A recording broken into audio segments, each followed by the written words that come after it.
సుమన్ టీవీలో మీ business promotions కోసం ఈ కింది నెంబర్ను సంప్రదించగలరు.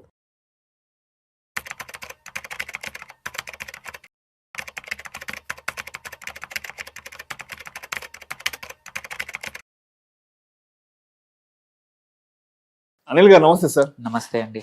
అనిల్ గారు, ఈ బంగారు వెండి ధరలు విపరీతంగా పెరగడానికి ఏదో ఒక కారణం కోసం ఎప్పుడు వెయిట్ చేస్తూనే ఉంటాయి. ప్రపంచంలో ఏదో ఒక మూల ఒక చిన్న బాంబు పడ్డా, ఒక చిన్న యుద్ధం జరిగినా కూడా బంగారం వెండి ధరలు విపరీతంగా పెరగడానికి దాన్ని సాకచ్చు పెరుగుతాయి కదా. సరే, గత 2-3 వారాల నుంచి చూస్తున్నాం ప్రపంచవ్యాప్తంగా ఎంత పెద్ద ఉద్రిక్తతలు నడుస్తున్నాయో. దాదాపు 3 దేశాల మధ్య విపరీతమైన వారు కొనసాగుతూనే ఉంది. అది నెల కాగొద్దో 2 నెలలు కాగొద్దో తెలియదు. సరే, ఈ యుద్ధం కారణంగా అక్కడ హర్మోజ్ జల మార్గాన్ని మూసివేయడం, అక్కడి నుంచి ప్రపంచ దేశాలకు వెళ్ళవలసినటువంటి గ్యాస్ కానివ్వండి, లేకపోతే చమురు, ఇతర ప్రోడక్ట్స్ అంతా కూడా అక్కడ ఆగిపోవడం, చాలా అన్సర్టనిటీ ఏర్పడింది ప్రపంచవ్యాప్తంగా కూడా. అంటే ఒక సప్లై చైన్ తెగిపోయింది. సో ప్రపంచవ్యాప్తంగా ఇంత డ్యామేజ్ జరిగింది. ప్రపంచవ్యాప్తంగా ఆస్తి నష్టం జరుగుతుంది, ప్రాణ నష్టం జరుగుతుంది, ఎగుమతులు దిగుమతులకి సంబంధించిన విపరీతమైన డిస్టర్బెన్స్ క్రియేట్ అయింది. ఎంత జరుగుతున్నా కూడా ఎందుకు ప్రత్యేకంగా ఈసారి బంగారం వెండి ధరలు ఎక్కడా రియాక్ట్ అవ్వట్లేదు? చడి చప్పుడు లేకుండా అలా సైలెంట్గా ఎందుకున్నాయి పక్కన? అంటే అందరికీ ఇది ఏమంటారు, దురంధర్ సినిమా కన్నా కూడా క్లైమాక్స్ ఎలా ఉండబోతుంది, సెకండ్ పార్ట్ ఎలా ఉండబోతుంది అన్నా కూడా బంగారం ఎందుకు పెరగట్లేదు అనే డైలమా అందరికి ఎక్కువగా ఉంది ఈ టైంలో. సిల్వర్ కూడా ఎందుకు పెరగట్లేదని. యాక్చువల్లీ యుద్ధం 28 నాడు మొదలైనా కానీ ఫస్ట్ సెకండ్ మార్కెట్ మండే రోజు ఓపెన్ అయినప్పుడు కూడా ఆ ఒక్కరోజు మాత్రం కొంచెం స్పైక్ వచ్చింది గోల్డ్ సిల్వర్లో. తర్వాత ఏం జరిగింది, ఎవ్రీ టైం యుద్ధం ఇట్లా పెరిగినప్పుడు, అండ్ ఈ కేసులో 3 దేశాల మధ్యలే కాదు, ఇరాన్ తీసుకెళ్ళి అటు కింద ఒమాన్ నుంచి, యుఏఈ నుంచి, ఖతార్ నుంచి, పైన ఇజ్రాయిల్ ఎలాగూ చేశారు, సౌదీ అరేబియా వరకు అన్ని కంట్రీస్ మీద బాంబులు వేస్తా పోతా ఉంది. అండ్ చివరికి అటు సైప్రస్, అంటే గ్రేట్ బ్రిటన్ ఉన్న ప్లేస్ల వరకు, సైప్రస్ వరకు కూడా బాంబులు వేస్తూ ఉన్నారు. ఇంత పెద్ద అయినా కానీ అనిశ్చితి జనరల్గా ఏంది, వార్ హిస్టారికల్గా ఎకనామిక్స్ ఏం చెప్తుంది, ప్రిన్సిపల్స్ ఏం చెప్తాయంటే, వార్ సిచ్యువేషన్లో కానీ అనిశ్చితి పెరిగినప్పుడు సేఫ్ హ్యాసెట్ గోల్డ్ వైపు మల్లుతారు ఇన్వెస్టర్లు అనేది నిజం. కానీ ఒకటి, they are 2 points which 2 or 3 points ఉన్నాయి. వన్ రీజన్ ఏంటంటే, గోల్డ్ అండ్ సిల్వర్ రీసెంట్గా ఆల్రెడీ వండర్ఫుల్ ర్యాలీ చూసాయి. హిస్టారికల్గా one of the highest rally జనవరి దాకా చూసాం. సో వొలటిలిటీ చూసాం 1.5 year. ఓకే, సెకండ్, అందుకోసం కూడా ఆల్రెడీ అంటే ఏంటంటే, ఏదైనా ఒక asset too much bought sold అయినప్పుడు కొంచెం ఒక రకమైన అలసట వచ్చింది అనుకోండి గోల్డ్కి సిల్వర్కి 1.5 year నుంచి తర్వాత. That is one. Most important ఏంటంటే, గోల్డ్ సిల్వర్కి ఆల్టర్నేట్ ఏంటి, either fixed income, equities or US dollar. ఈసారి ఏం జరిగిందంటే, US dollarకి ఇండెక్స్ స్ట్రాంగ్ అయింది యుద్ధం వల్ల. ఎందుకు, చాలా మటుకు గ్యాస్, పెట్రోల్, క్రూడ్ అన్నీ కూడా వాణిజ్యం ఎందులో జరుగుతాయి, డాలర్లో జరుగుతాయి.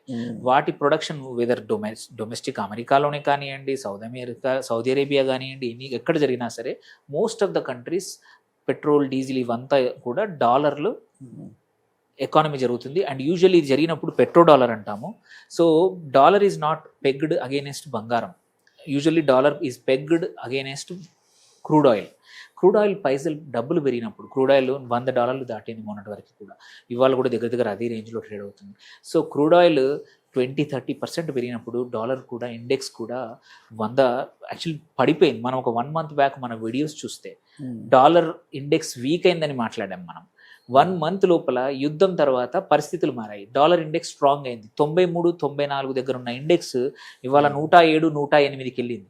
అంటే నియర్లీ 14-15% డాలర్ స్ట్రాంగ్ అయింది. అవగానే ఎవరైతే ఇన్స్టిట్యూషనల్ ఇన్వెస్టర్స్ ఎక్కువ మటుకు డ్రైవ్ చేస్తారు గోల్డ్ ప్రైజెస్, వాళ్ళకి డాలర్లో పెట్టుకుంటే అప్రిషియేషన్ వస్తుంది షార్ట్ టర్మ్లో, యుద్ధం ఉన్నంత కాలం ఈసారి.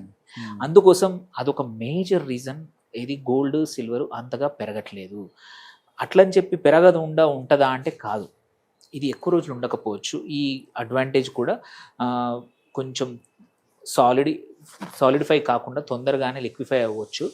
వితిన్ ఒక 1 to 2 వీక్స్లో మళ్ళీ we will start seeing gold and silver. Immediate impact ఇటువైపు వెళ్ళినా సో మళ్ళీ డాలర్ వీక్ అయ్యే అవకాశాలే ఉన్నాయి. ఎందుకంటే ఇక్కడ అమెరికా ఏం కరెక్ట్ పొజిషన్లో లేదు యుద్ధంలో కూడా. వాళ్ళని అందరూ తప్పుపడతా ఉన్నారు. అండ్ ఒకసారి ఆయిల్ మళ్ళీ హార్ముజ్ జలసంధి నుంచి మొదలైందంటే మాత్రం, because oil is not at all మర్చిపోకూడదు ఏంటంటే షార్టేజ్లో ఉన్న ఎకానమీ కాదు. పెద్ద వరల్డ్ బిగ్గెస్ట్ మార్కెట్ ఏంటి ఆటోమొబైల్స్కి? చైనాలో 30 నుంచి 40% ఆల్రెడీ వెహికల్స్ ఏమయ్యాయి, ఎలక్ట్రిఫై అయిపోయినాయి. ఇండియాలో కూడా అంతే. ఇంకొకటి ఏంటి, చాలా కంట్రీస్ క్రూడ్ ఆయిల్ నుంచి ఎనర్జీ ప్రొడ్యూస్ చేసేటివి ఇప్పుడు చాలా కంట్రీస్ అక్కడి నుంచి కూడా వెళ్ళిపోయాయి. సో గోయింగ్ ఫార్వర్డ్ క్రూడ్ ఆయిల్కి అనేది ఇంకా తగ్గిపోతుంది డిమాండ్. ఇది ఓన్లీ ఇమ్మీడియట్ ఇంపాక్ట్ అంతే తప్ప. సో క్రూడ్ ఆయిల్కి ఆల్టర్నేట్స్ ఎనఫ్ రిన్యూబుల్ ఎనర్జీస్ వచ్చేసాయి. లాస్ట్ 5 to 6 yearsలో చాలా కంట్రీస్ రిప్లేస్ చేశాయి. Even forget about America, China వదిలేయండి, ఇండియాలోనే చూద్దాం.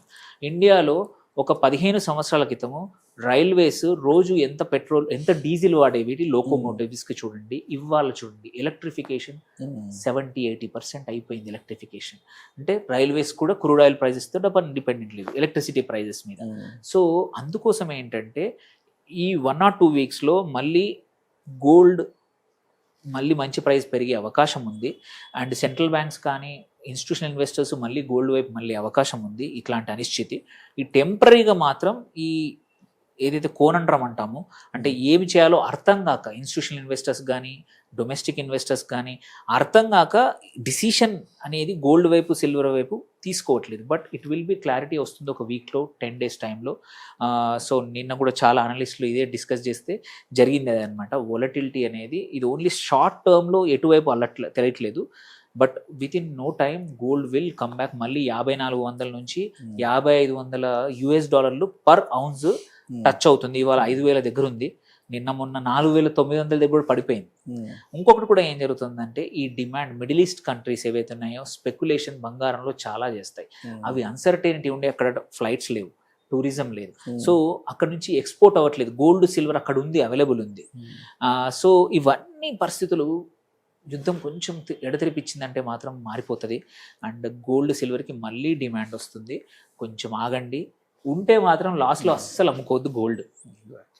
సో మరి ఇప్పుడు కొనాలా వద్దా, ఇంకా పెరుగుతుందా ఇంకా తగ్గుతుందా అన్న డైలమాలో ఉన్న వాళ్ళకి ఏం చెప్తారు? నేను ఎప్పుడు ఒకటే చెప్తాను, ఇంకా తగ్గదు. ఈ బేస్ ఆల్రెడీ తగ్గదు. తగ్గిన 2%, 3% కన్నా ఎక్కువ తగ్గదు. మీ అవసరాలు ఉంటే కొని పెట్టుకోవడం much better. Gold, silver, especially gold. Silver still I'm always cautious because silver is safe యాసెట్కి కావాల్సిన లక్షణాలు ఇంకా మొత్తం రాలేదు. సిల్వర్కి అయితే, గోల్డ్కి అయితే వచ్చింది. బట్ ఎంత జరిగినా గోల్డ్ మాత్రం స్టిల్ గోల్డ్ సిల్వర్ కలిపి 15% కన్నా ఎక్కువగా మీ పోర్ట్ఫోలియోలో ఉంచొద్దు. That is always my lesson. ఇప్పుడు కూడా అదే పాటించండి, అంతే సరిపోతుంది. గోల్డ్ విల్ కమ్ బ్యాక్ అండి. ఇది ఫస్ట్ టైం ఇట్లా జరగడము. ఇది యుద్ధ వాతావరణంలో కూడా గోల్డ్ పెరగకుండా ఒక స్మాల్ రేంజ్లో ప్లే అవుతుంది. It can change any time. Thank you sir. Thank you so much. Thank you.